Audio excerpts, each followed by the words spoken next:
You're watching the Isaiah Factor, Uncensored. And welcome back to the second half hour of The Factor Uncensored. An 18-year-old teen mother from California has been left brain dead after a schoolyard shooting. Who fired the bullets? A school safety officer. It happened shortly after Mona Rodriguez drove away from a fight with a 15-year-old girl who attended the school. It was stated that a warning shot was not given by the resource officer, and Long Beach police are investigating the use of lethal force in this case. Now, the young mother was shot in the back of the head inside a moving vehicle. Sadly, she is not expected to survive, leaving behind a 5-month-old son. We spoke to our panel on what went wrong. And our guests are here on The Factor Uncensored tonight to talk about this craziness going on in Long Beach, California. Mona Rodriguez, 18 years old. Charles, it doesn't look like she will survive. Did that school safety officer go too far? Yes, I've watched several videos from a couple of different angles, and it does not look like he was endangered by the driver, which I think was her, by her failure to comply with his directive to stop. It didn't look like he was in any danger of being run over. It doesn't look like she was trying to use the vehicle as a deadly weapon, which it can be. And there are situations where an officer can respond to the way someone is driving lawfully with a gun, but I haven't seen a video that would support this. And what's most glaring, so this officer was working a shift that's called safe passage, right? And it's designed to protect kids going to and from school because there is an issue with that. And the 15-year-old assault victim, the girl, they describe this as two girls. And the victim of the shooting is an 18-year-old adult no longer going to school who went to the campus area, it appears, to beat up the 15-year-old girl. She jumped out of the car, she attacked her. All of that is a crime. All of it is horrifying. And it's sad that we live in an America where cops have to be assigned to help kids get safely to and from school. You do have a significant crime issue there in Long Beach. But assuming all of that is true, none of it warrants, none of it justifies shooting someone in the head. The only justification would be if the officer could articulate a reasonable basis that as a reasonable officer, he was in fear of his life because she was using the vehicle as a weapon, or something we don't know, if maybe she had a gun in the car and had pointed it at the officer. And that's not something you can see from the video, but no one has suggested that. So I don't find a problem. I think this was murder, and I think he should be arrested and charged with it as such. Chief Dotson, your thoughts on this? Well, I certainly agree with Attorney Adams. It just didn't seem to me as if though this officer was at risk of any danger for himself or any innocent person. Because currently the California Post have trained them not to fire at fleeting weapons unless your life is in danger or the danger of an innocent person. And from what I saw on the film, and I looked at it several times, I could not justify him using deadly force at that particular time. Charles, is it past time having school safety officers on campus with guns, with weapons, deadly weapons like that? Do you think we should keep them and get rid of the deadly weapons, or what? Now, I think we need campus safety officers that are armed, right? I think what we saw, obviously, in Florida, where the officer hid in the stairwell while that murderer Cruz killed so many students at Marjorie Stoneman, I think we need police there, but solely as a function to protect students and protect staff from deadly force and from injury and assault.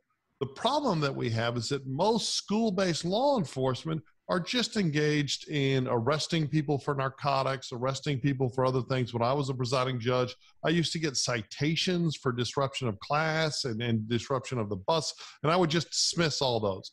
I think that we need to refocus school-based law enforcement solely on preventing mass shootings, preventing assaults, and I don't think we can take guns from cops. We just have to have much better trained cops. We have to have more transparency. And when stuff like this happens, when an officer makes this decision, whether in the heat of the moment or calculated, and it leads to the death of someone for absolutely no reason, irrespective of what she was doing before that trigger was pulled, I think we need consequences. He needs to be charged with murder. He needs to be tried for murder, and he needs to be accountable for that murder.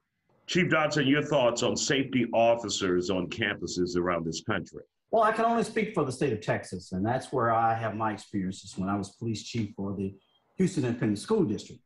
The officers that serve in the HISD and other surrounding areas are commissioned police officers. They have the same authority and power as Houston Police does, as Harris County Police does. And Chief, let me ask you, are they trained just as well at HPD or Harris County? Yes, they are trained. They have to go through the same police academy curriculum that HPD does or Harris County does. And as far as their authority on the campuses, they have the same authority as any other law enforcement officers have. I think what happens is that, and I agree with Attorney Adams, that those particular governing bodies have to make sure that the officers are there for only enforce law and order and not what we call house rules. Case in point, when I became chief of police for HISD, I immediately start seeing a horrendous amount of citations that was issued to students, basically for no reason whatsoever. And when I started looking at the data and tracking the data, the bottom line was that these officers were being put in positions to enforce crime when it should have been something civil.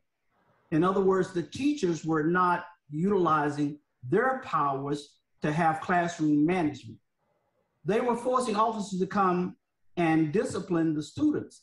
And so the only tool that the officers had to discipline the students that was within reason was to issue a citation. I immediately stopped that. In fact, I went to the superintendent and told the superintendent that if principals were forcing my officers to do that, then I was going to take the principals to jail. Wow, take the principal to jail.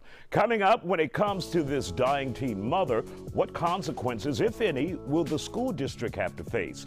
We'll have more on this tragic story when we return. And welcome back to The Factor Uncensored. Our panel continues with our discussion on the teen mother, 18-year-old Mona Rodriguez, who was shot in the head by a resource officer. What additional training is warranted for these officers on school campuses? And what will the school district have to face as a result of this tragedy? Will they have to pay? They were interfering in police investigations. The officers were coming there to investigate what was going on. And instead, the principals was putting them in a position to enforce house rules. And the only rules that those officers could enforce was criminal rules. So that's why they ended up issuing citation. We reduced that by 60%. And what was happening is that HISD was its own worst enemy.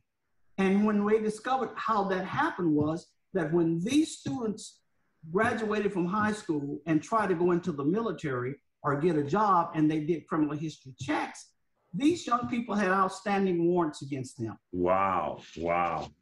And so when I brought that to the board of HISD's attention and the superintendent, they supported me 100% to say, we cannot do this anymore because we are cutting off our own arms to spite our face by issuing and putting our own students in the criminal justice system.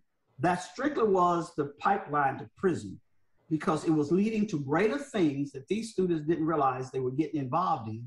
And of course, the officers at that time were trying to do the best they could. So when this new chief came on board, I challenged them to say, you are only there to enforce the criminal codes and nothing else but that.